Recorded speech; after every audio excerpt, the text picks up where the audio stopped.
The thugs cornered me at the bottom of the cliff. Looking ahead, there was nowhere left to run. I started climbing the 1,000-meter cliff with bare hands, watching me climb frantically upward. One thug started climbing after me. He was about to catch up fast, but I stomped hard on his hand, almost making him fall off the cliff.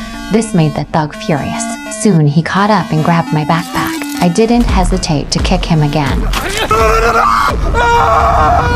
With the sound of the thug hitting the ground, screams echoed through the entire valley. The remaining 3 thugs gritted their teeth in anger, but they had no choice and had to treat their partner first. They could only let me continue climbing. They quickly dragged the injured man to a nearby cabin. First, they bandaged his wounds, then gave him some painkillers. Seeing their partner seemed better, they rushed back to deal with me. Meanwhile, I reached a small ledge temporarily, took out water from my backpack to restore energy, then changed into the rubber shoes from my pack. Applied anti-slip powder. I didn't dare delay and kept climbing up the cliff. Meanwhile, the thugs got professional climbing gear and came to the bottom of the cliff. Seeing me climb higher and higher, the thugs decided they couldn't chase anymore because it was too high and cold up there. For safety's sake, they decided to take a side path to the summit and wait. At this point, I had already climbed halfway up barehanded. I thought if I kept climbing bit by bit, I could definitely lose the thugs below. Suddenly, I spotted a snake in front of me.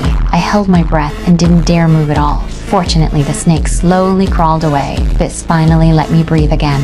But from not using force for so long, my hands quickly went numb. I desperately shook my palms to restore circulation and took out my water bottle for a sip, but my hand slipped and the bottle fell down. This made me feel deep despair. The 3 thugs saw my water bottle fall. They quickly started taunting me, trying to break my concentration, but I refused to waste energy on them. Applied more anti-slip powder and kept climbing up. Soon, I reached a smooth rock wall. There was nothing to grab anywhere. Just when I felt helpless, I suddenly spotted a rope hanging nearby. This reminded me it was my boyfriend's rope. Yesterday, my boyfriend and I came here to climb. My boyfriend tried to retrieve our engagement ring and accidentally fell off the cliff.